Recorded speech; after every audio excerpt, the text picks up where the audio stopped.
Good evening, viewers. Welcome to another episode of CovidCastJA, brought to you by the Private Sector Organization of Jamaica with our sponsors, NCB Group and the JMMB Group.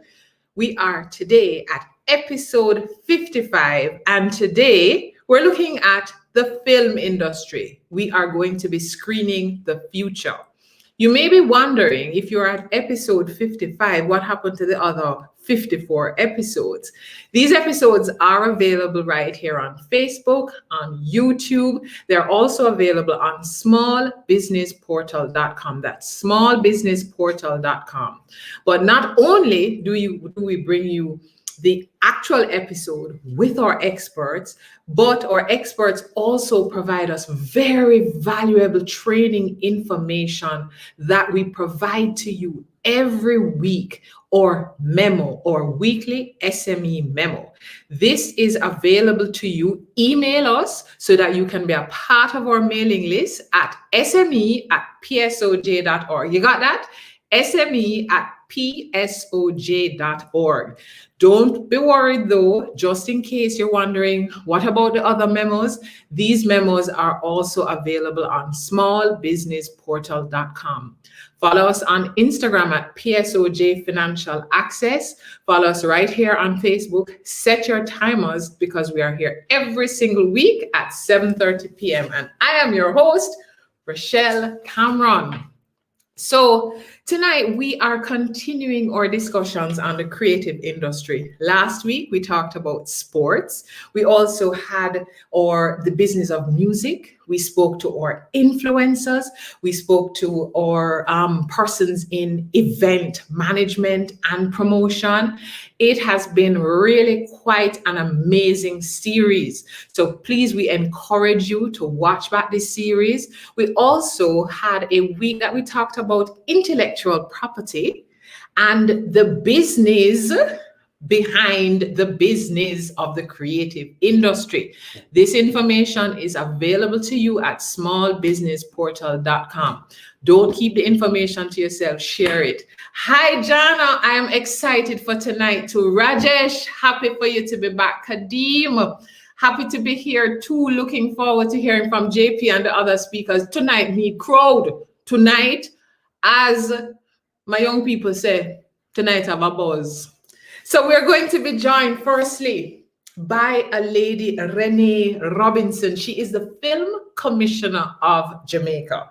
Now, Renee has been the Film Commissioner since 2016, and as Film Commissioner, she provides strategic and operational leadership in promoting the country as a film destination and advancing business opportunities in the screen sectors.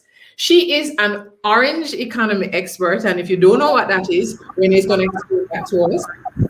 Strategist and thought leader. And don't look at how she looks. She has over 15 years of global management. She looks like she just graduated from high school, but she has over 15 years of global management in the screen-based industry. She has worked as lead at prestigious institutions like the Toronto International Film Festival and Women in Film and Television in Toronto. She has an MA in Communications and Cultural Policy with specialization in telecom regulation and arts management. She has also traveled to, guess what? Over 40 countries. So she's multilingual and she also serves on several boards. Renee, so happy to have you tonight. I am so pleased to be here. Thank you so much, Rochelle, and for the PSOJ and CovidCast, and for your team that I've been talking to for the past couple of days. You guys have been a real pleasure to work with, and I am so pleased to be here and share with you tonight. And we are so grateful that you're here tonight, lending your expertise, and you really are an expert in this area. No, Renee, I know people are asking you, they want to know, what is it like being the Film Commissioner? And could you tell us a little bit more about what you do? Sure. Well, the first thing I want to say is that I actually wanted to be the Film Commissioner of Jamaica when I was 22 years old. So, which was 20 years ago. I got introduced to this through Del Crooks, who was the Film Commissioner at the time. And I've just absolutely, such a wealth of knowledge from her. And it has really been, this role is really an apex for me in my career. And being the film commissioner means that I have oversight of the film industry for the country, not just from international productions that are coming into the island, and making sure that it's easy for them to do business and that it's smooth and they have resources and access to the service providers who are on the ground, but also to be able to work on building out the local film industry. We're fortunate in that the Film Commission sits within JAMPRO and further within our Ministry of Industry. In other jurisdictions, film commissions might sit inside the tourism sector or the creative or cultural sector or education. And so in those different areas, there's a little bit of a different spin to what those commissions focus on and how they align. And for us, being within the Ministry of Industry means that it's really about the business of this industry, which is really near and dear to my heart, having been in this business for 20 years. So, it's an opportunity to represent the country, to create business opportunities from international projects that are coming to the island, but also to be able to work to make it easy for the film industry to grow locally. Okay. So tell us, do you think we actually have a vibrant film industry? We have a vibrant sector. Okay. So, and I think there's a few things that are missing for us to have an industry, in that when you look at the full value chain, so the full value chain might be the development and financing side, then there's pre-production, production, we go into marketing and distribution, and then there's all of the exhibition, there's all of the other components that are around that value chain. And I think that what we have been fortunate to build out is the production side of it. So we have a lot of very highly trained, very professional, very skilled local persons who are working in the film industry here in the production space. But we're definitely building out on the two bookends, which is on the development and financing side, and then also on the exhibition and distribution side. Okay. So in terms of exporting or Jamaican content, what is your role in exporting or Jamaican content? It's been a couple of things. And I mean, we've seen this change because content, the export of content, we're not in a day and age when the export of content is on a physical DVD or on a physical VHS or on a physical nothing again. The export of content is digital export. It's a digital export of services. Yes. And so we have to be able to navigate those waters. And so there is export of content as it relates to creating visibility opportunities for local content that's being created, but it has to be commercially viable. So, and I think this is one of the areas that we are still growing in, is ensuring that the content that we're creating is commercially viable for a global marketplace. We have a way of we create content that we're passionate about, and we're thinking about where is the audience and where's the marketability and where is the money coming from afterwards, because we wanted to create this content. And so the export of content that we kind of focus on is looking at what is commercially viable. And then there's a big opportunity as well in the export of talent. So this is another area that we focus on, is making sure that our local talent have access to visibility opportunities overseas. And there's a couple of ways that we do it. So there's several market access programs that are delivered through JAMPRO with its partners. And so those market access programs are a way to get our local content creators and development companies to get them into this market-driven and market-focused opportunity. So, we're able to do that. Hi, Anne. I'm seeing the pop-ups as well at the same time. But yeah, so we have these programs that are geared towards creating market access and market visibility. But then, pre-pandemic, we were also leading national delegations to market. Oh, yes. Doing maybe 6 or so markets a year. We'd be going to Cannes and Berlin and Toronto and Sundance, and creating a presence and a visibility for Jamaican content. And many times I would go to these markets and we might lead a national delegation of maybe 6, 8, 10 people, right? Companies. And we'd go there and we'd run into, like the one Trini and the one Bajan and the one, and we just take them under our umbrella. We say, listen, you can be a part of the Jamaican delegation because we are one Caribbean. And for us to be able to have this visibility in a foreign market, people are really looking at us as the Caribbean. So it really is, those are the different ways that we look at the export of content, both export of content and export of talent. Yes. And in terms of how we leverage Jamaica as a film destination, so we've been excited with Bond movies, and not that I was around at the time, but some of you older people remember when Tom Cruise was here with Cocktails and the excitement generated with those movies. How are we leveraging Jamaica as a film destination? Well, we process and register and facilitate on average around 125 productions per year, international coming in. And these are anything from feature films to music videos, webisodes, TV series, the full range reality programs. And we also get several large-scale feature films and several large-scale TV productions that are coming here as well. So and these productions are coming to Jamaica because their story calls for something relating to Jamaica. Yeah. So we definitely are able to leverage it in that way. We do struggle because we don't have a tax incentive in place. And that has definitely been something that for a long time, the Film Commission for years has been advocating for and trying to push towards it. But, you know how the tax reform thing go, right? So, but at the same time, personally, my opinion, I think, yes, it is important for us to have tax incentives, but what that really results in is productions coming onto the island and they are shooting here. Yes, working with local professionals. Yes, hiring equipment and, shooting locations and everything that's out there.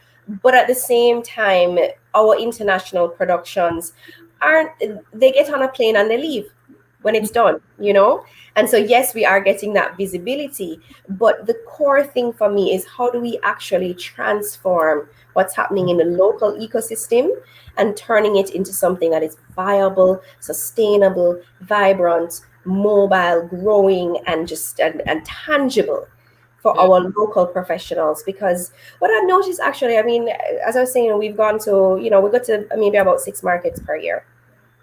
And in my 6 years in this role, I've already seen a difference in the conversation. So the conversation when we go to markets used to be, oh, what are your tax incentives? How can I come and shoot in Jamaica?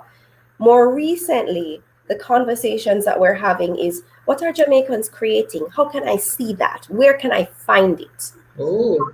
So the global demand is shifting a little bit. Conversation is shifting. Exactly. And so what that means that we need to get ahead of those conversations and really start putting things in place so that we are building locally to meet that global demand. Okay. And Renee is quite a crowd draw, and we see that you're pleased to see Renee. Philroy says, really happy to catch this episode, as because of COVID, I've had to shift my business into live streaming and content creation. And we're going to be talking a little bit more about that, Renee. Janice Allen, who is Senator Allen, who is a former commissioner. Yes. There's lots of good work being done quietly by this force called Renee. Need the tax incentives long overdue. Hi, Janice. So talk to us a little bit about how do we make money? How does money flow in the film? You said we're still developing the industry in this film sector. How is money flowing into Jamaica from this film sector? Well, so it flows into Jamaica from the services that are provided for international production. So production coming in is going to be hiring local crew. They're going to be, renting gear. They're going to be paying their permit fees and stuff like that. And then beyond the actual production of it, then there's the spin-off effects. And so this would be, your caterers and your drivers and, your runners in the community and your hotels. And so all of these additional economic impacts are coming out. We actually just completed a first round of a baseline study with A to Z consultants. And so we were looking at what is the true economic impact of the creative economy, because there's a lot of leakage. There's a lot of leakage and there's a lot of data that isn't being reported in formal ways. And so I think what we are seeing is a real undervaluation of our creative economy and its contribution to GDP. So that's a huge thing that we do need to address, and that is being addressed. We did a baseline. The JBDC just did a mapping study with British Council and Nordicity. So a lot of this information is starting to be collated. I know there was something done also last year by the Ministry of Culture, where they were actually they were referencing over 6% of GDP is coming from the informal creative economy. So so there is that flow happening. But we are not monitoring it and tracking it as best as we can, definitely. And then are looking at recovery, at COVID recovery, and we're looking at the other industries that really need to rise to the occasion so that we're not just dependent on tourism. I mean, are we seeing the potential for the film sector? Well, one of the things that anybody who listens, like I always say this, the creative economy is going to future-proof Jamaica, right? The creative economy will future-proof Jamaica.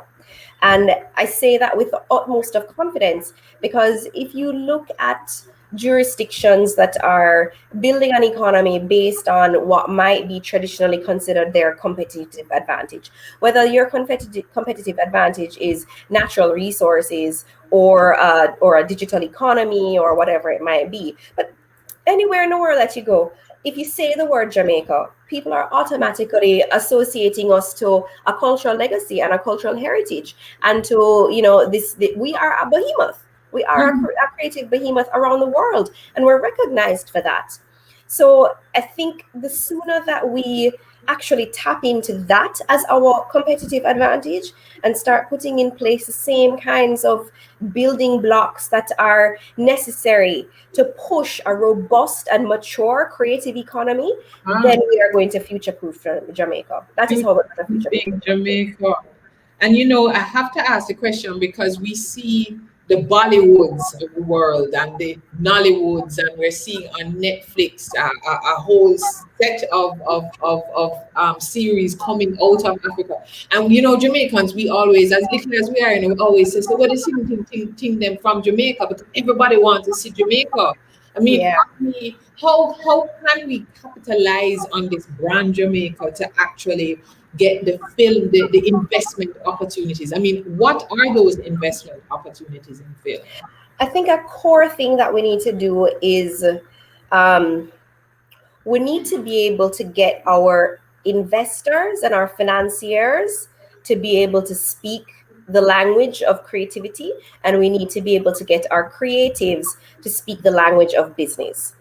And so, and we're talking around each other at this present moment. And it's legitimate. It's legitimate because, investors want to be able to see where their return is coming from. But at the same time, investors are not risk averse. They just want to know and understand how to mitigate that risk. Yeah. And so once we start being able to translate that language, and it's either we get both sides to speak the same language, or we build up a cohort of arts managers who can speak both creative and business at the same time, and who understand the value of being that translator. When we start building up that cohort and we're not expecting our creatives to be head cook, bottle washer, producer, director, writer, you're not expecting your creatives to be the multi hyphenate. You're also not expecting your investors to, understand a business outside of an industry that, is a little bit intangible. So once we start making those translations possible and viable, then I think we're going to start seeing some movement. We did an initiative a couple of years ago where we brought 10 local financiers. We brought them to LA. And so these would have been representatives from, both commercial banks and private venture capital and private investors. And we brought a group of them, we brought them to LA. We had peer-to-peer meetings with Netflix and HBO and, MG, the various entities that are there, with legal firms, with banks that have media and entertainment divisions. And this alone is, there are banks, commercial banks, that have an entire division that is related to media and entertainment in LA. That doesn't exist here. It exists in LA, it exists in New York, it exists in Toronto, it exists in London, in Europe, but it doesn't exist here. But I think the more that we start having that type of exposure to see that, okay, well, this is how the robust and mature economy functions for the creative sector in other jurisdictions, then maybe we can start to adopt some of those things. So, I was really grateful to have on that trip with us representatives from some of our major commercial banks. So JN was with us, JMMB was with us. I think Proven might have been with, so we had some of our top entities were with us. Zach Harding was with, so we had some of our folks, and we started to see that when they came back, that you kind of rethink, okay, well, how can I bring these learnings into my institution?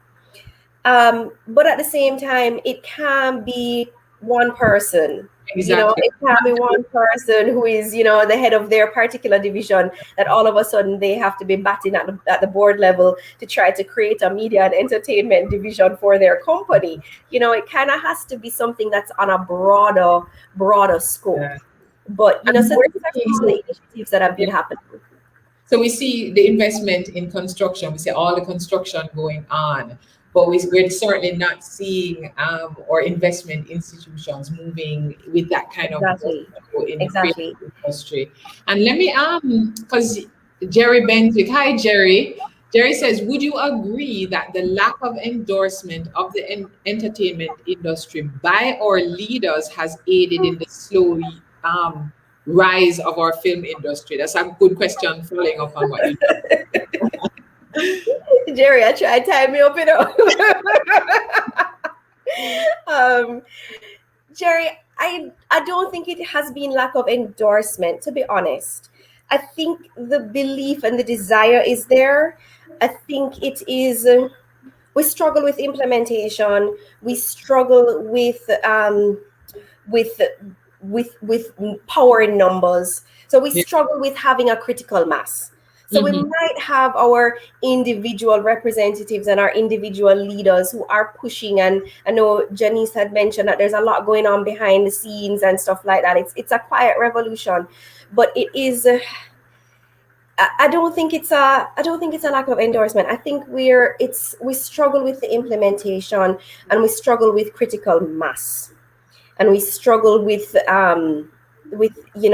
just moving through. We really, we're really some of our leaders describe it as an implementation deficit. So we have the ideas, we know what needs to be done, but the implementation and the follow through that is necessary. Yeah, exactly. And I mean, it could be the time that I was working when I was living in Canada and working for Toronto. You look at the way that the landscape and the ecosystem is structured, right? And so, for example, in Toronto, there is not just a film commission, but there's a film commission, there's Telefilm Canada, there is the Canada Media Fund, there is the Directors Guild, there is the Producers Guild, there is the OMDC, there's all of these various entities, and each of them industry. Yeah. There's an industry, and each of them play a role. There is there is a tax credit, but there's also what they call a CAFCO credit, which relates to Canadian content. So there's a way to sort of assess whether or not Canadian content is going to be able to access certain levels of financing. There's a screen quota, so all of these various policy tools are in place, implemented, and they're not just are they written into law and implemented, but there is an institution that is staffed to make sure that this implementation functions year after year. Yes. I see the comments coming in. Renee Javar says, which actually is leading to my next question on streaming. He says, is it possible for our film commission to create a connection with streaming companies, Netflix, Hulu, etc., so our filmmakers could send film screenplays to our commission where they could review and help to pitch to those streaming companies? Javar, I'm glad you asked that, because that actually does happen right now. Wow. So we do have those relationships established with the streamers and with several distributors worldwide as well. And what we do is we work with the industry association. So if you are not as yet a member of JAFTA, please go and join JAFTA, join your industry association, whether it is JAFTA, which is the Jamaica Film and TV Association, JAN, which is the Jamaica Animation Network, with JA, and then we also work with some of the industry associations that are in the other creative sectors as well, so with the music industry associations too. And anytime there is an opportunity like this, we send those opportunities out to the industry association and they circulate to the members. Okay. And there is usually an open call with a deadline. You're given the criteria that the streamer or the distributor is looking for. And if you meet that criteria, you will enter through this selection process, and your material will be sent on as a package to the requester. Yeah. So, so that actually is happening right now, but I really do encourage you, please join your industry association so that you get these updates as they're happening, because these opportunities, they pop up all the time. Mm-hmm. And as a film commission, it's not really possible for us to manage all of the people who are independently working in the industry. There's hundreds of you. So, we're not going to be able to receive I can't receive your script. So you can't send me your script or send me your trailer and I'm going to watch it and send it on. But we work with our industry associations to do this vetting process, to do these open calls, and to make sure that these opportunities are available for people who are working in the industry. Okay, thanks for that, Renee.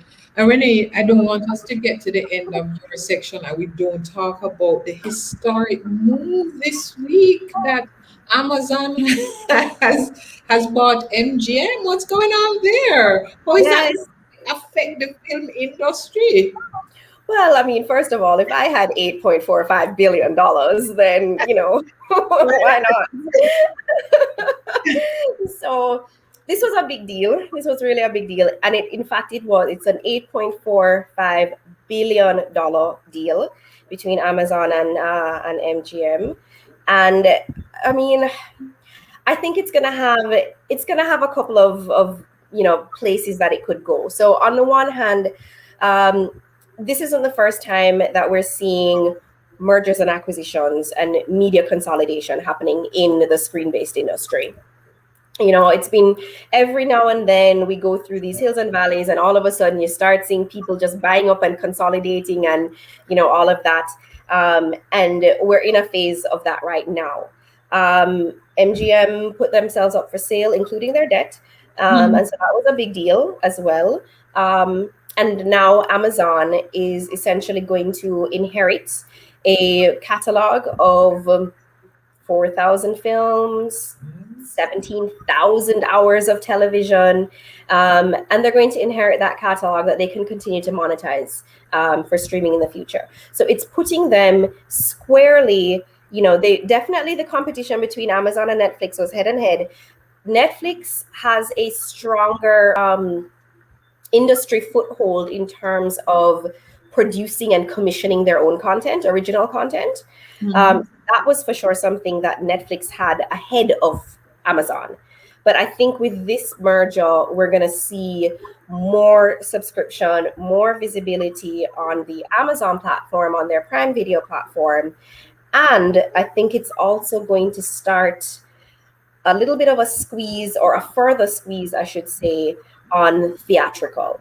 Because all of a sudden, if nobody needs to go to the cinema, and cinemas are closing all over the world right now, but if no one needs to go to the physical cinema anymore, then we are going to see a little bit of a change in that.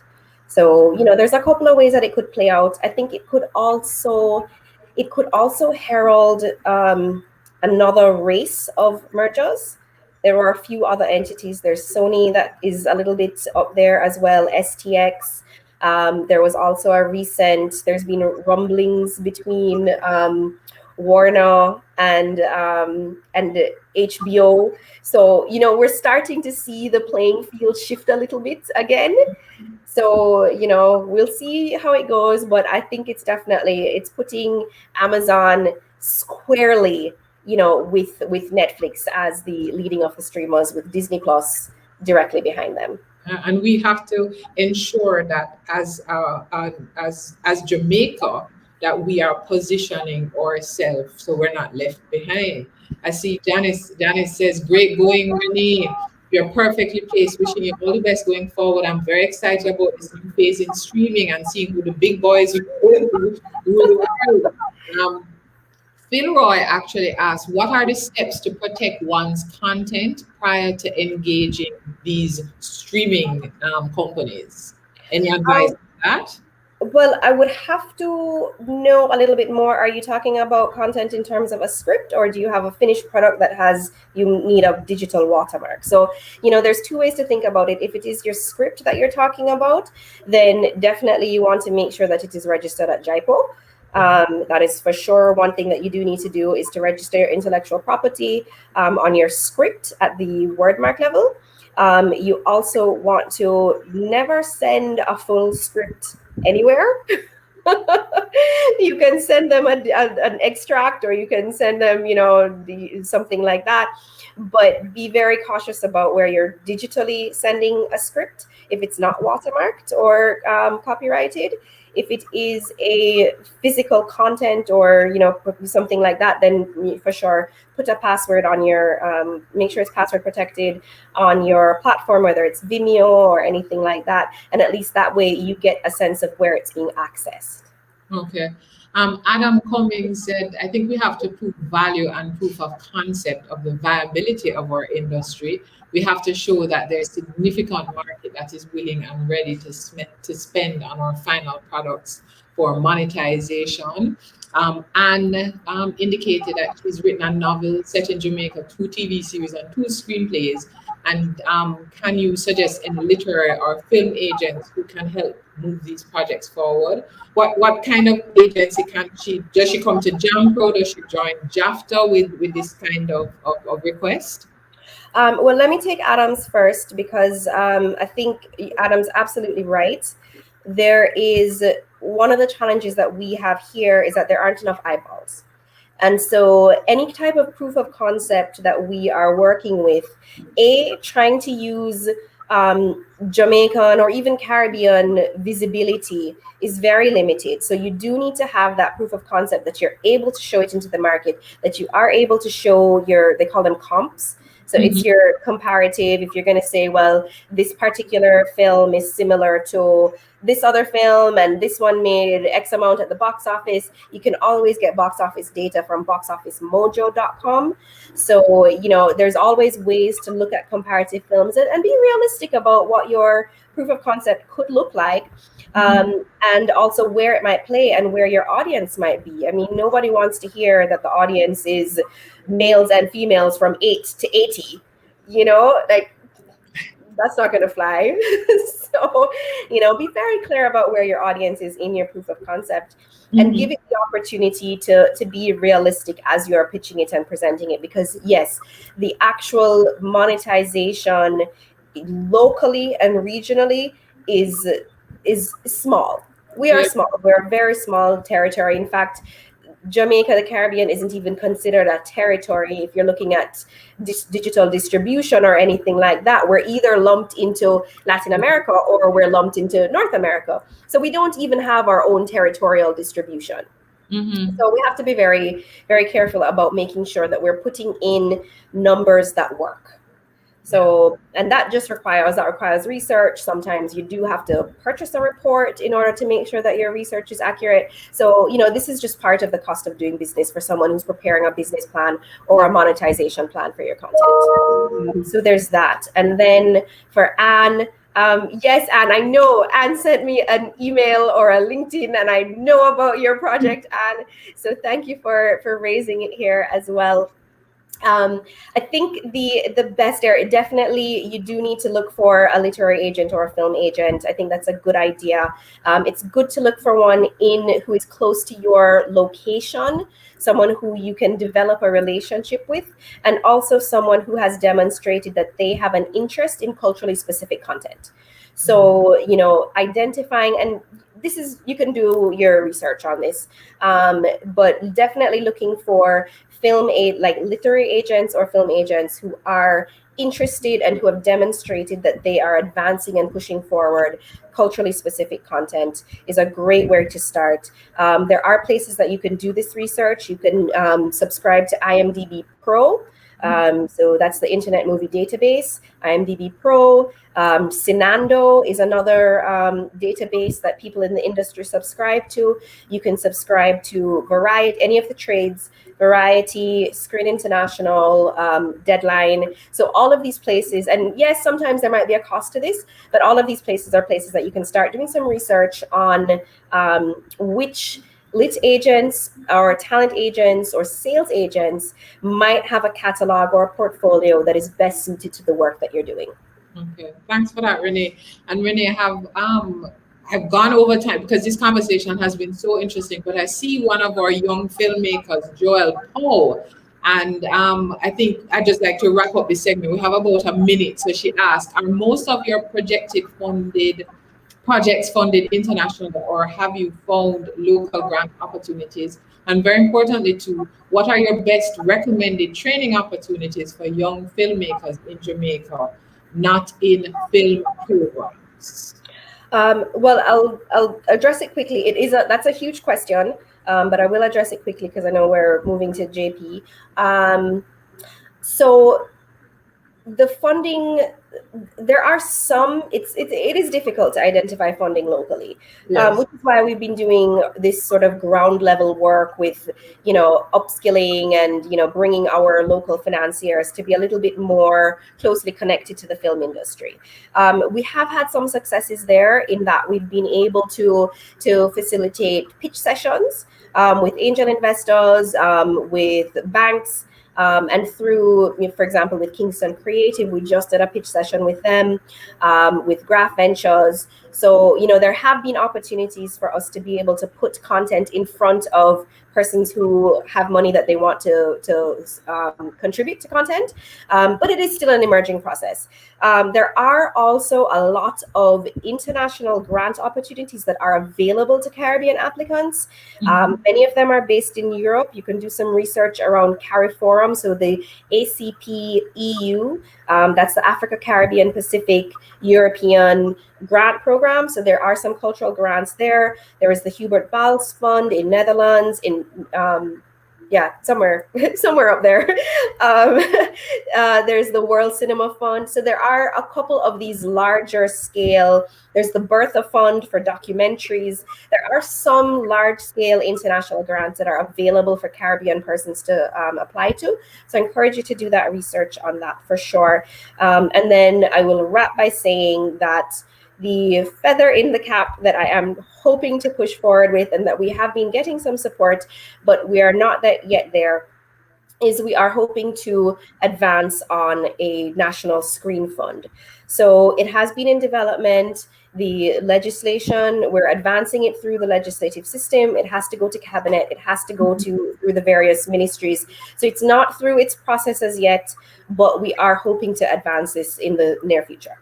Wow. Thank you, Renee. Sugar says, Robinson is a wealth of knowledge and resources, very informative. And I don't think I could say it better. Renee, it has been a You.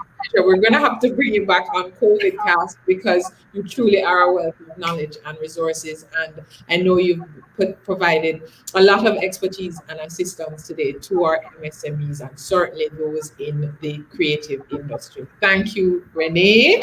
Thank you. Thank you so much. So, viewers, we have much more to go because we now have a young filmmaker.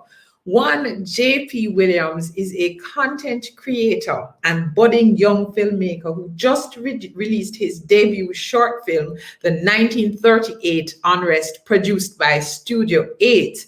The film looks at the labor disturbances which took place in Jamaica in May 1938 and features Jaden Chambers as the lead character. JP has always had a passion for creating stories and editing videos. He found his passion after creating a video in Costa Rica. And after that, he's learned techniques, taught himself, uses social media to reach people with his work, and intends to continue to create films in the future to showcase Caribbean content. JP Williams, welcome, welcome, welcome. Hi, Rochelle. How are you? I am good. Very Nice to see proud you. to see what you are doing and the steps that you are taking as a young filmmaker. And we're certainly expecting quite a lot from you. Thank you. This latest work, Yes. the 1938 Unrest, can you tell us a little bit about what you have created, this film that you have Sure. So I'll tell you a bit of how I came up with the idea and start there. I was driving one day downtown and passed a monument that spoke about the unrest, and that was the first time I had heard about it. So immediately I Googled it and learned more about riots that took place in 38. You know, as I said, I knew nothing about this. I asked a few friends, I even asked my parents, and they were too, unaware of this situation. They knew it was related to Labor Day, but they didn't know the extent of the situation.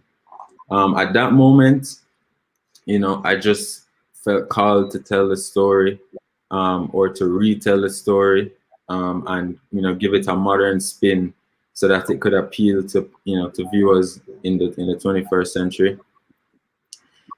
So I reached out to Jaden and we started to work together. We took a very unconventional approach to creating this film. We didn't have a script before shooting. We were just fueled by the knowledge I had learned in my research. I went down to the National Library, as well as had many conversations with people who were informed on that situation. And we drove down to Westmoreland and St. Elizabeth for 2 days and shot as much footage as possible based on the information that we had gathered. After that, we looked at the footage we had and I approached Teflon, who did the soundtrack. He introduced me to Jalil, the artist, who's on the song. And, that combined with what Jaden had done and the cinematography that I had done, all put together, created this amazing piece. Wow. And much of the distribution of this film has been through social media. Yes. That has been the chief marketing tool. How for young people, because this is your age, this age Right. of social media. How do you see, based on the work that you have done, the effect of social media in being able to push this kind of production? Right. Distribution is very important. You can make the most amazing film, but if you don't get it in front of an audience, then it won't have the impact that you envision. And I think social media is the tool that allows us to connect with the audience much easier than it was before. Now we can even run ads on social media, so you're not just reliant on your own fan base or your own following, but you can spend dollars to promote your content as well. which is an amazing tool and something that everybody should take advantage of. Yes. So when, as a young person, a young filmmaker, do you actually see a potential for a career? We've seen Storm Saulter, who is on next. Yeah. Do you see that there's potential for more of these young filmmakers who will become the titans of the future, or you just think that this is something for the now, but you have to go and get a No, I think first I'd like to say Storm is an inspiration for myself, and I'm sure a lot of other young filmmakers, because he shows us that it's possible to get on that mega stage, not just YouTube and not just Instagram, but to be on the big screen and have that kind of credibility as the work he has done has. So I do see a lot of future in this film industry, especially now, because of things like social media. It's empowering the youth to tell their stories and to know that their stories matter. Yes. There's an audience for our stories, and the quicker we can get it out to the world is the quicker we will see that turnaround in the industry, and the fire will be ignited. Yeah, I think what has been fascinating too is that you took a historical event that a lot of persons were not aware of, and certainly in the scheme of 2021, not necessarily the most sexy topic, but were able, as Jerry says, a testament to the importance of all aspects of entertainment, in how JP was able to fuse history with modern music. So you organized what is a historical event, so that now all of a sudden people are Googling the 1938. That's something I try to focus on, is using different disciplines in my storytelling.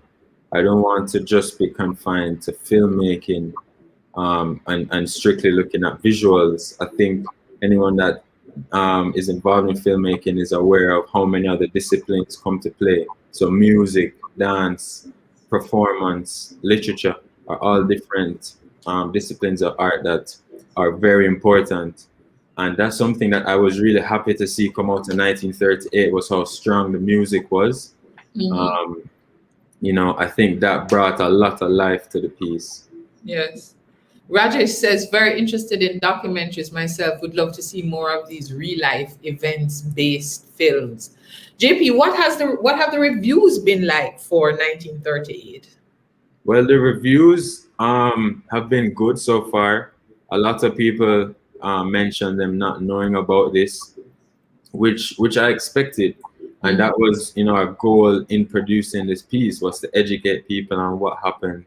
And not saying that the piece is the only piece of information you need, but at least it's a call to action for people to jump on Google or go to the library or start a conversation on what happened in 1938.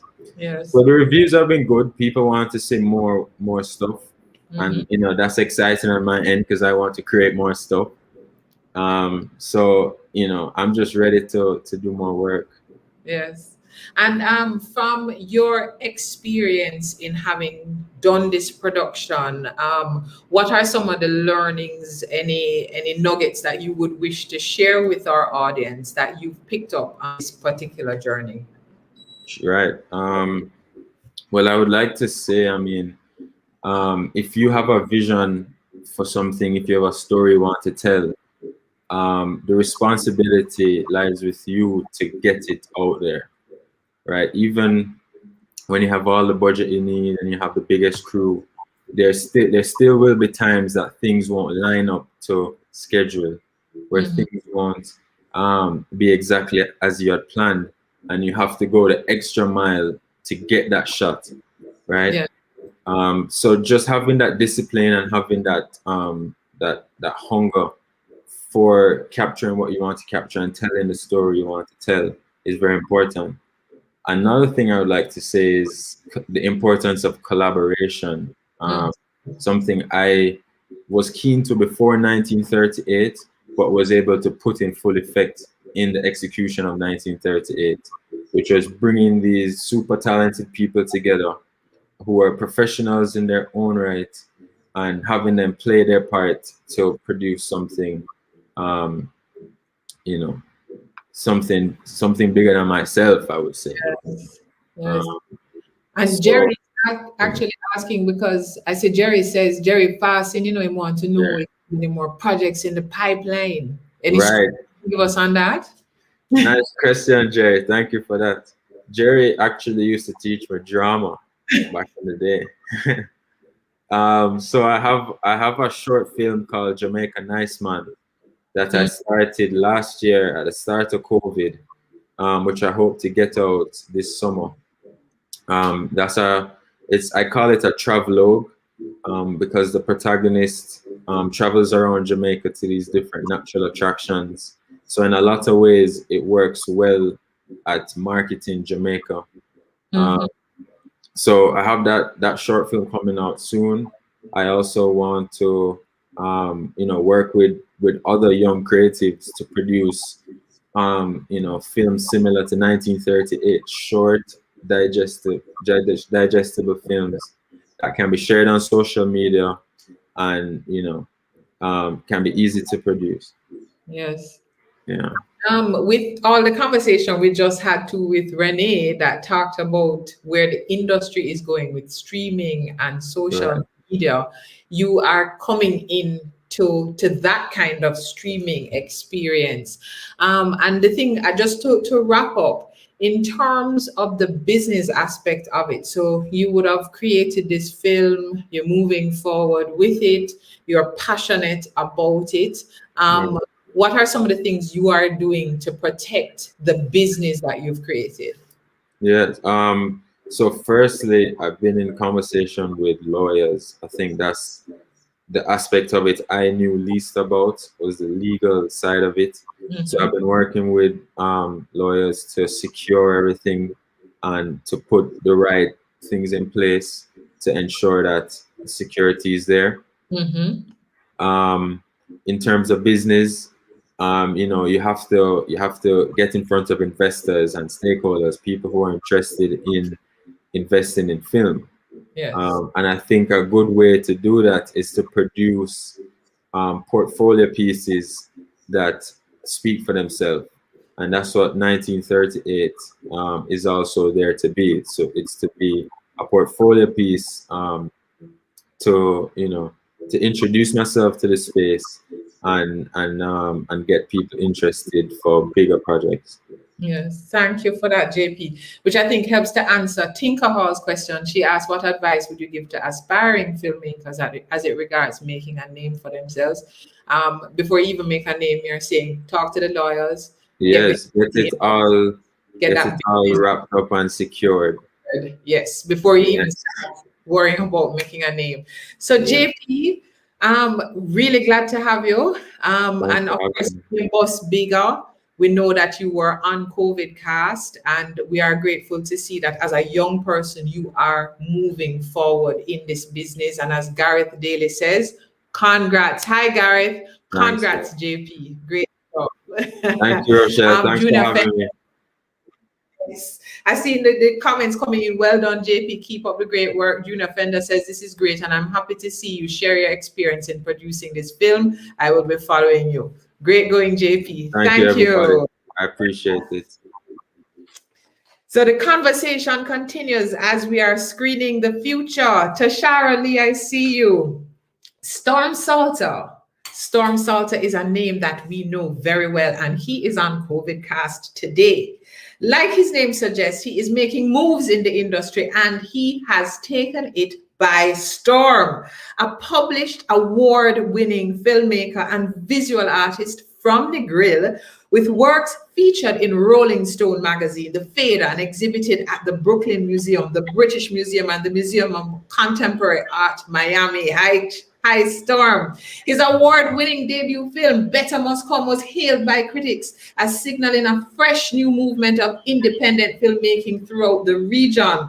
It secured distribution with Ava DuVernay's Array Studios, leading it leading to its streaming on Netflix North America and streaming in the UK by BBC Two. Storm wrote and directed his second feature film, Sprinter, We Know Sprinter, that swept the 2018 American Black Film Festival, winning Best Director, Best Narrative Feature, and Audience Award. It was executive produced by Will Smith and Jada Pinkett Smith and is streaming on Netflix in the USA, Canada, and the Caribbean. He's also directed music videos, Chronics, Arcade Fire, Protege Popcorn, and captured visuals for Beyonce and Jay-Z on the Run 2 World Tour. Storm Saulter. We are privileged to have you tonight on CovidCast. Bless. I need to work on cutting down that bio. It's long. No, but the people that need to understand who we're dealing with. And it's also important that people see that there are filmmakers who are making strides so that we know this industry has ways to go. So tell us a little bit, Storm, the journey to where you are now. I remember going to a Negril Film Festival in your early. They were original. Yeah. Original. So can you tell us about this journey so far in this business of filmmaking? Yeah, man. Well, I'll try to be as efficient because there's enough steps, but give you an idea of it. I mean, to be honest, people find their way to this world differently. I was fortunate enough, where my parents, they were artists as well in their own right. And I grew up with, I'm one of 9 children, you know what I mean? So, and there's enough artists in the family. And, my parents were always very open and very encouraging of being creative. So I know that sometimes I meet a lot of people who come to filmmaking later in life. And a part of the reason they always wanted to do it, but they come so late because it was never an option for them. And I was definitely blessed with the opportunity to know that being an artist was not only an option, but I learned early I wanted to do it. And I think the thing about I'm a writer director, right? And to me, the role of director is kind of the ultimate art form where you're weaving everything. You're the ultimate artist. You're controlling everything. And I would like to believe that I've gotten better at that role because my focus has gotten closer. And the thing that set me on the path of wanting to make movies was actually when I got my first still camera. Because I was painting, I was drawing, but something about this camera, and I remember the one I used to get was the little 24 disposable one, 24 pictures, the little yellow one that you could buy in a store, and you take 24 pictures, you turn it, you print it. And the thing about that was you never had a screen to see what the image looked like. So there was a process of you take the picture, then you have to send it, then you have to see what it looked like, and then you'd be like, wow, this picture's amazing. Why? What is it about the composition of this image? Why this speaks more to me than the other 23 images? And I started to really get into the idea of how do I tell the biggest story, the most complex story in the most efficient way in a single image, So I got into composition. And when you think of painting, film, anything, composition is kind of key. Da Vinci Code, all these things, how you divide the square. There's all these layers of how composition affects the psyche. That's why certain images you walk into an art gallery and certain images you just stop you cold because they're operating on a certain level. Yeah. And I got attuned into that type of thing and wanted to pursue that. And that led to an interest in cinematography. And that eventually led to directing and eventually led to writing. I am a writer now, but I never really wanted to be one. I'm just a writer because nobody's writing the movie I want to make, so I have to write it myself, So basically my journey was me getting into photography, cinematography. I was able to go to film school. I went to the Los Angeles Film School, which was great. I learned very hands-on. I also started working on music videos in Los Angeles and in America just as a production assistant, which is where everybody starts. And when you're a production assistant, you're just a robot. You just listen and you do. Somebody tell you, go do that, go clean that, go carry that, you do it. And it's the type of thing where if you don't have the personality to be told what to do, you'll fall out. However, it's a perfect way to see what you want to do. And Gareth Daly in the comments. Him can definitely tell you. A lot of filmmakers, Tashara, are in the comments. Jerry, them know how the thing go. On set there's many positions. And if you find what really, what you get drawn to. And so I worked very hard as a PA. I knew I really wanted to be a director. And I actually had a few mentors, and I was in the US. I was like 17, 18. I was working with Director X, big music video director. But I knew that I wanted to make movies. And I actually came back to Jamaica to renew a visa when I was like, I don't know, 18, 17. And I was like, why am I going back to America to try to tell an American story or work my way up their system? Let me tell a Jamaican story. Mm-hmm. You know what I mean? Let me tell a story I know, but with what I have learned working, going to school, working in that system to a certain degree. And I've been here ever since, and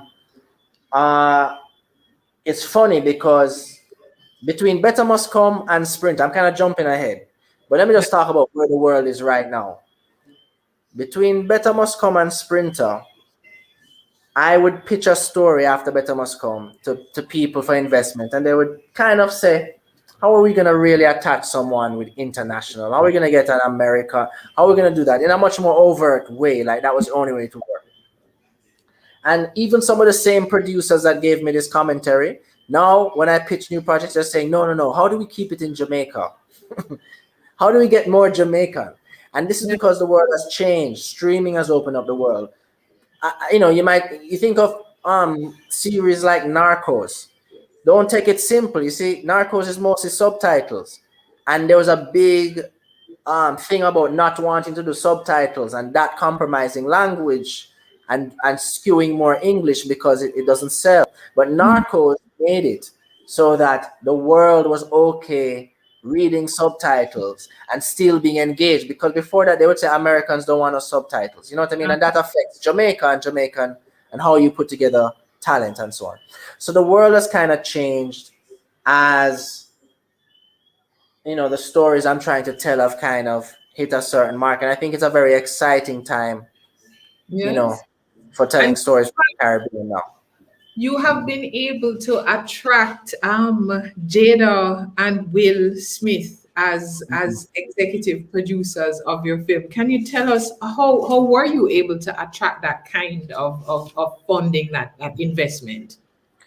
Okay, well, I mean, there's no simple answer. I can say technically, yes. The lead producer on Sprinter, Rob Mailer, he when he came onto the film and we developed the final version of the script, he had a relationship with Overbrook, which is Will and Jada's film production arm.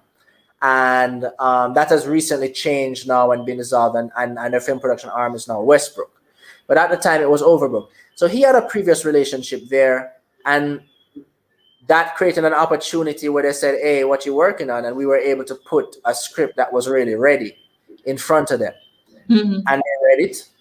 And they loved it, you know what I mean? And I think it's actually rare that it happens where you send a script to people like that, and in 2 days you hear say, we want to make this. And that's actually what happened with Sprinter. However, that sounds like some magic, and it was never magic, because 3 years before that, Sprinter was an idea. It had been written, rewritten, it had been workshopped in many film festival labs.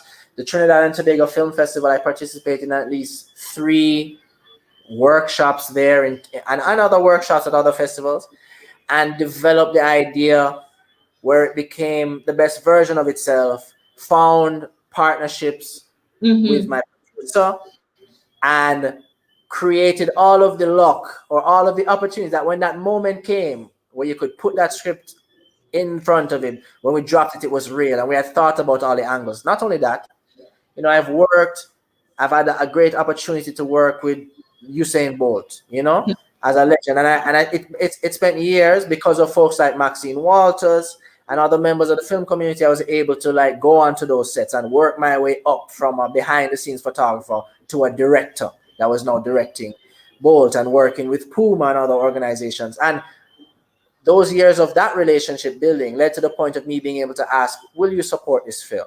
Bolt, will you appear in this film? And they said yes. So all of these things were serendipitous because they aligned at the right time, but they were years in the making. And everybody listening need to understand that that's no great film you have ever seen was no quick turnaround. Mm-hmm. In fact, Sprinter was a relatively quick turnaround compared to certain films. Certain movies take forever because when you make it, you want to make it right. You want it to hit, you want it to connect. And that's when it lasts. And when it lasts, it becomes not only something powerful and something culture shifting, it becomes something very valuable, something that can be very good business. Yes. You know? And thank you for that, because I know that we have a lot of young filmmakers. I see actresses and actors that are on tonight too that are asking these questions. And we've been talking a lot. We spoke with Renee earlier and we just spoke with JP. And I know the question that a lot of people want to ask is, how did Sprinter get on Netflix? How did that part happen? Yeah, I want this is actually very interesting. So, as you know, the world is changing as we speak. Like basically for years. So Netflix came to the Caribbean at some point, right? Some years ago. However, we got Latin American Netflix, right? So there were some movies that we needed subtitles for, but you could only get the Spanish subtitles because so it made you know that okay, it's Latin America. And the reason was when you think of markets, when you think of numbers, Hollywood and the larger film industries have been up until this point, and they continue to, in many ways, to lump the Caribbean in with Latin America, with South and Central America, because South and Central America have millions of more people than we do in the Caribbean, and it's a numbers game. And they're like, how many millions are in the Caribbean? Is it?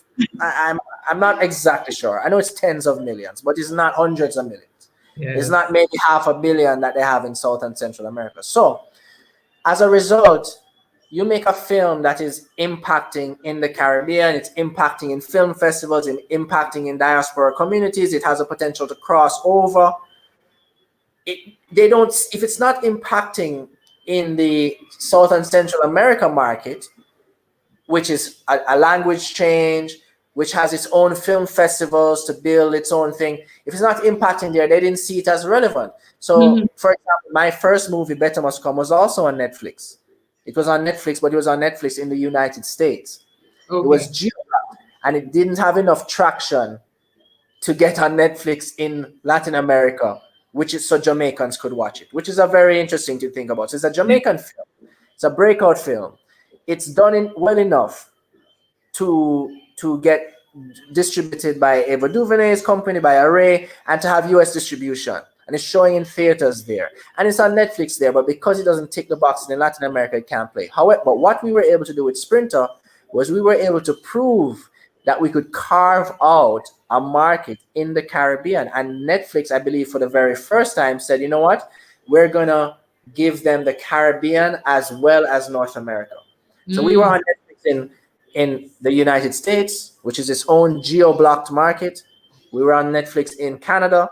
We were on Netflix in the Caribbean, and we were not on Netflix in Latin America because, you know, it is what it is. You know, that's just the route we took. So that was actually a first time, and I would like, and how did we make it happen?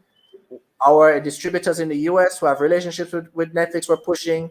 Again, my team was pushing with their own relationships with people who are there, and I believe we were on social media telling people, yo, tell Netflix, because people were pissed. Let's be real.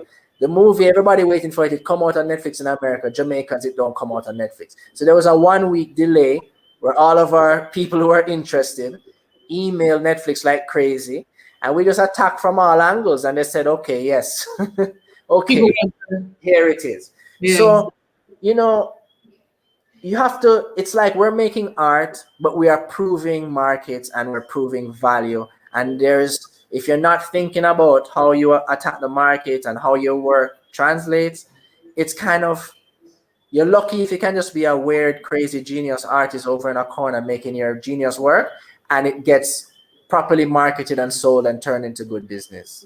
You know, lots of the people you see very successful, they're thinking business. When I'm making a film, I'm also thinking about marketing, you know. Yes. I know I'm kind of meandering and moving around with No, but response. actually, and I'm glad the direction you're going, because you're actually preempting some of my other questions, because I think a lot of times that we are speaking of the creative industry where we are thinking of just creative geniuses in the corner, but this is a money-making industry. We've seen Yes. Amazon buy MGM, so there is Yes. real money in this industry. No. So, and I mean, and Renee spoke earlier about the creative industry future-proofing Jamaica. What are your thoughts on that? Because you are into the business of filmmaking, not just filmmaking, but the actual business of it. What do you see as the future of filmmaking for Jamaica? Yeah, well, I honestly see, it's been said many times, it is not hyperbole. We all know Jamaica is the coolest, one of the coolest, I'll just say it to be fair to other countries, but we're one of the coolest nations in the world, and it's because of our cultural output in particular, right? Our other elements too, of course, we've done well on all sectors, but Jamaica is a cultural powerhouse. This is our major natural resource. This is our abundant resource, and intellectual property, as well as just the entertainment business, is a billion-dollar industry. And when you see, I wonder if when people biggest artists in the world or the decade, man like Drake and these people who are literally like tapping into Jamaican culture as their cue for what is cool. Yes. Like you had mentioned, yes, I worked on a Beyonce and Jay-Z world tour. The director was Melina, was a super talented director. She made Queen and Slim and some of the best music videos. And I was able to work with her and capture this footage. And why is Jay-Z and Beyonce coming to Jamaica to create all of their visual language for their world tour, arguably the biggest world tour that year? Why? Because we are this like wealth of cool. You know what I mean? And as I said, the world is opening up and people want these fresh landscapes and fresh stories. And I believe that Jamaica, we are creating films that we feel are good investments. Speaking to the investors who are thinking about this, just so you know, like film, of course, is and can be a risky business. And I know investors can be risk averse. However, there is a smart way to invest in film. The way studios win is that you don't invest in one movie. You invest in one movie, it is definitely a gamble. What you invest in is a slate. You invest in 5 movies. You invest in the ability to create multiple projects, because how film works is you make 5 films. If 5 of them shell, amazing. But let's be real. 2 of them might be home runs. Another one might do pretty well. Yes. 2 of them may not do so well. But those 2 or 3 that hit, they more than take care of the rest.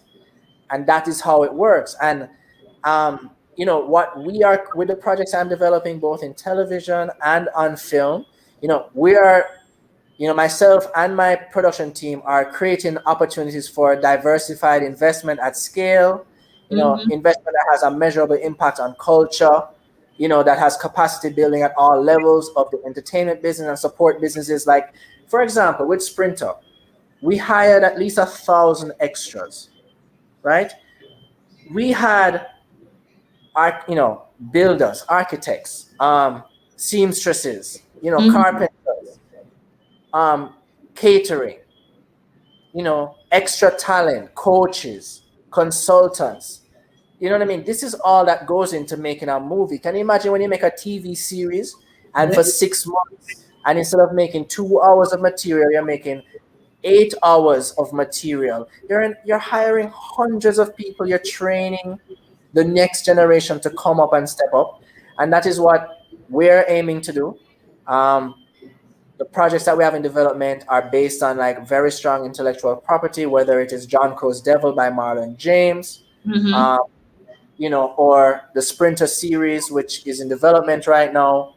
We are definitely like, our goal, what the thing about the Caribbean is because we don't have the numbers, we have to really, it's not like this is Nollywood. Like, it's not like it's Nigeria where you have so many of a local market where you can turn over films very quick about very local things. And don't get me wrong, Nollywood is amazing and has made amazing work. I'm big ups to them. I'm just saying our model is different. We don't have that in-house market that can support it. We have to move out to Jamaica with our work. So that means our work have to connect on an international level, but we know that our work and our cultural expression can, because if any nation has ever proved it, it is us. Right? Exactly. So, you know, I feel like there's a great opportunity for international investors and local investors. And to be honest, as a Jamaican-based filmmaker, most of the folks that have invested in my projects have been overseas folks. We have had Jamaican investment on Sprinter as well with Hyperion. And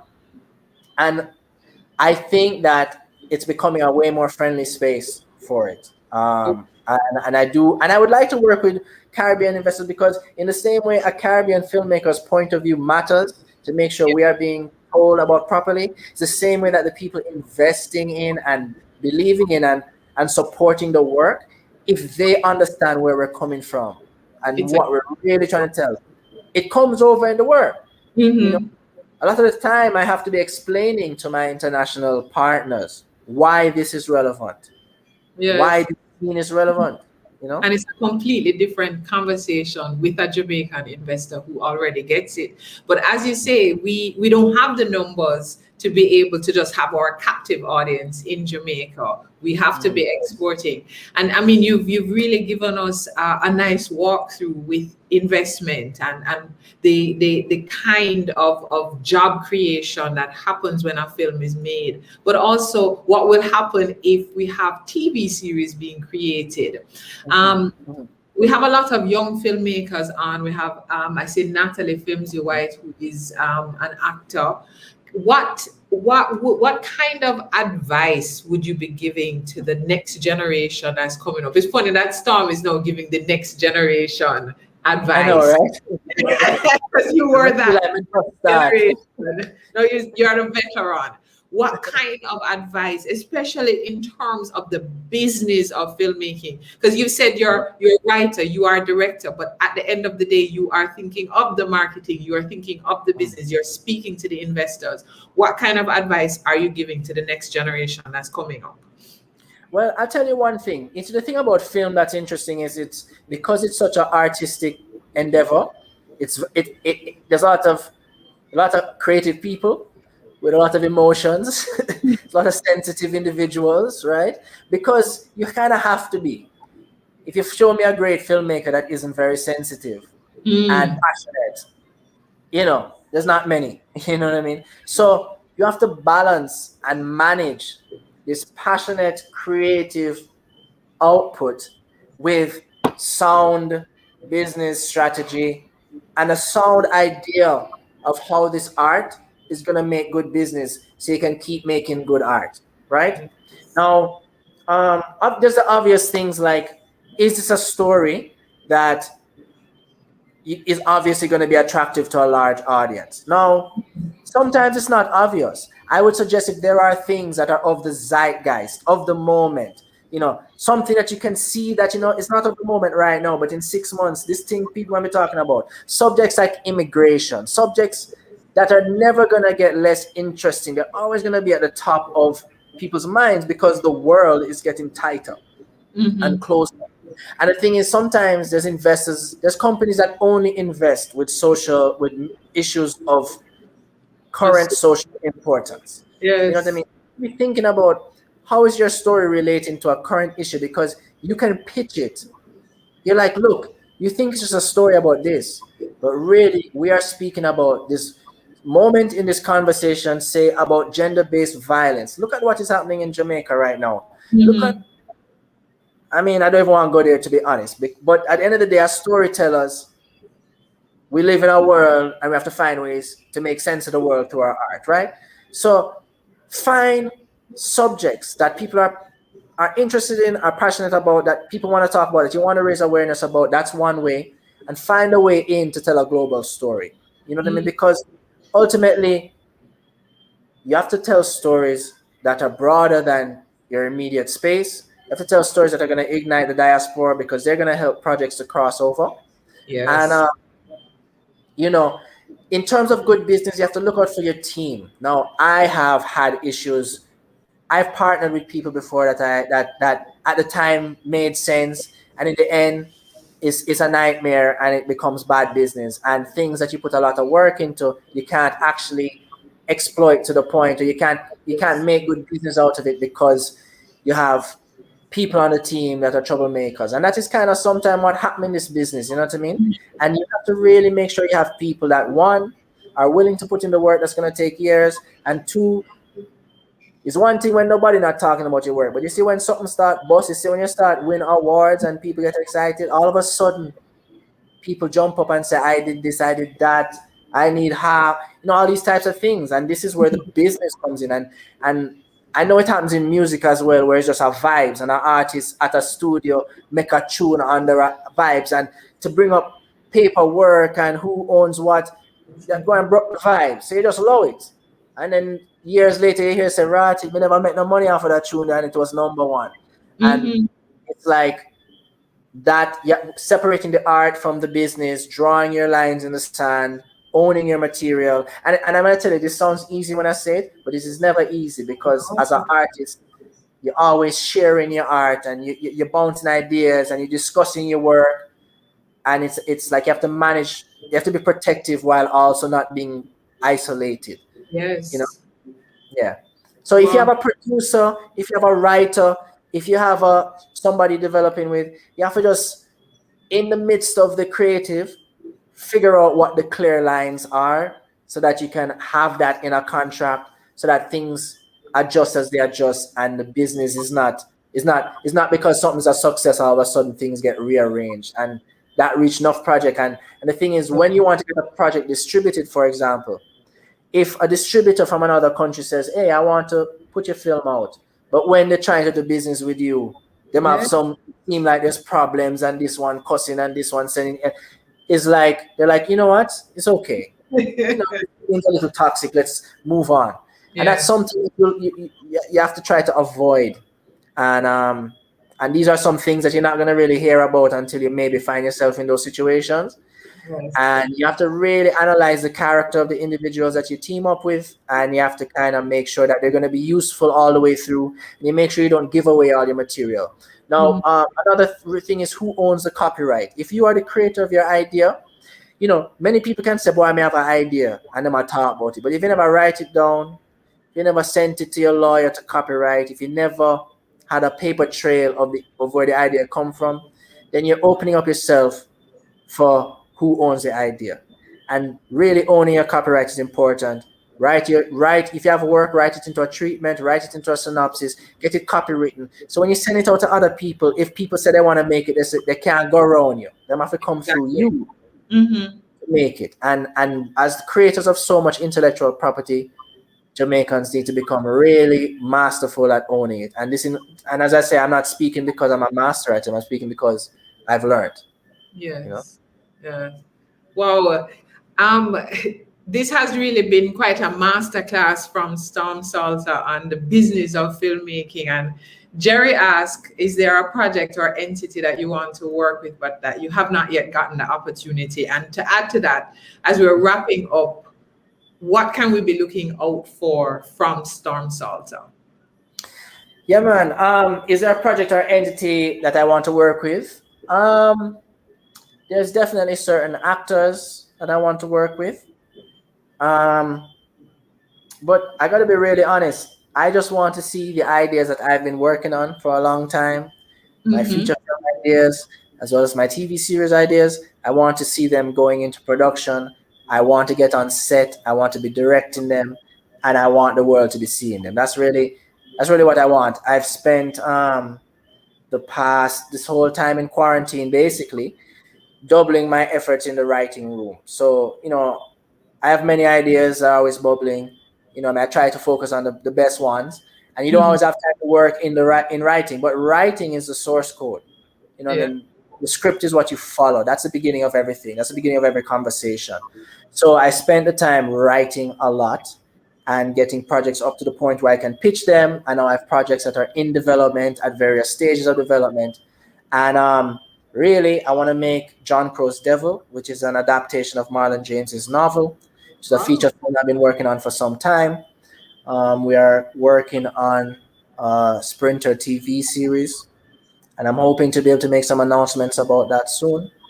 And there are other projects in the works. One of them is called Treasure Beach. It's a feature film. We just did the Torino Film Lab. Torino, I just spoke about this in our JAFTA meeting, Jamaica Film and Television Association meeting. So Torino is a Torino Film Festival in Turin, Italy. It's an amazing film festival, and they have this lab where they develop projects. We submitted Treasure Beach, and we got in. And it was the first Jamaican project, I believe, that ever did that. And the project developed really well. And Treasure Beach is, I can't say much about it, but it's a political thriller genre, thriller about corporate corruption, etc. in Jamaica.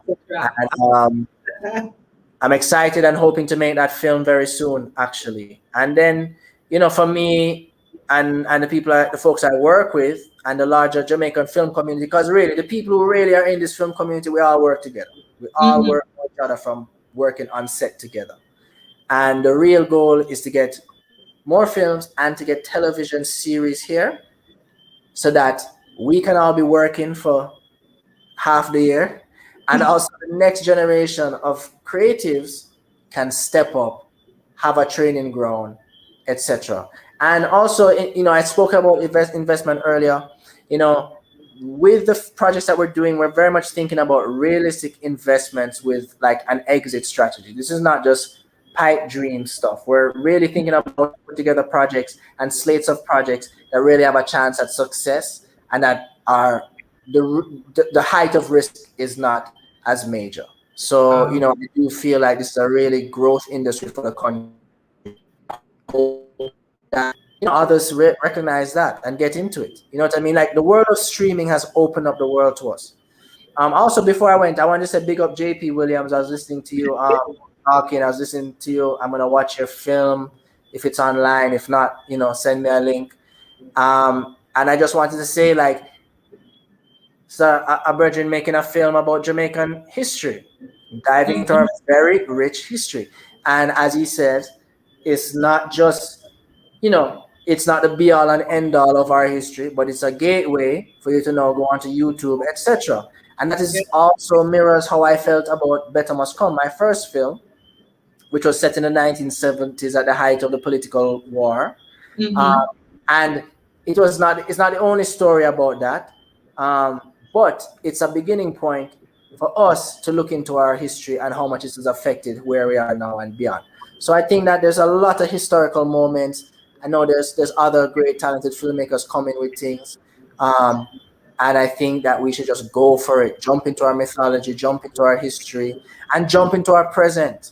Don't make people just feel that Jamaica is just certain things, Rasta and Herb and Badman and excitement. Like there is so much here, but film is really the most powerful medium. It's more powerful than even just music alone, and we can kind of refocus our story through cinema. So well, Storm says we need to refocus our story through cinema. I see lots of contracts going up, lots of exciting times. It is, as I say, I do remember traveling down to the Nickel Festival, and it is amazing to see where you have come, the doors that you're opening, the doors of opportunity that you are opening with your work and the business of filmmaking. We say congratulations, and we are looking forward to all that is coming from Storm Saulter. Thank you very much for joining us. What an exciting episode, screening the future.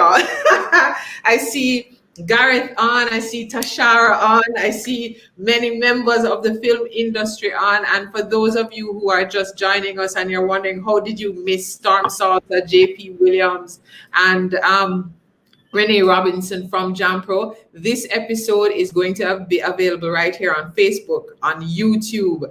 on smallbusinessportal.com. Our experts today also provided some guidance for the film industry. So if you do not know, subscribe to our memo, please email us at sme@psoj.org. And what a way to wrap up our series on the creative industries. We've talked about sports, we've talked about influencers, we've talked about reopening the events industry. We've had lawyers and business people on talking about the business of the creative industry. Storm talked about the IP, the business behind the business. Renee just talked about the business behind the business and what Jampro is doing.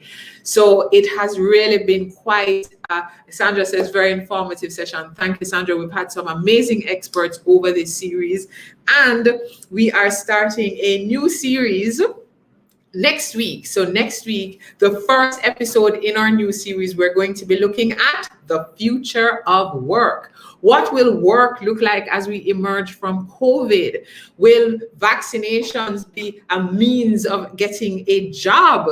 What happens to the people who do not want to go back into the office? What happens to the people who want to go back into the office, but the office no longer is encouraging people to come into the office? What happens now? We're going to also be looking at things like layoff and redundancy. What is the face of layoff and redundancy 1 year since the pandemic? So an episode that cannot be missed, the future of work. This is CovidCast. Sugar said, if you want to show good one more time. Thank you very much. We are very privileged to have some experts on, and we have you, our audience, who join us every week. We are at episode 55. We are able to bring you these very informative sessions because of the kind sponsorship of the NCB Group and the JMMB Group. This is a production of the Private Sector Organization of Jamaica for our micro, small, and medium enterprises. It has emerged through COVID, and we will be continuing to encourage our business people with helpful tips through COVID. Please visit smallbusinessportal.com where you'll get even more information. Again, this is episode 55. Go binge watch the other episodes, and we are back next week Thursday at 7:30 p.m. for another episode of CovidCastJA. Walk good, wear your mask, sanitize. Thank you very much. See you next week.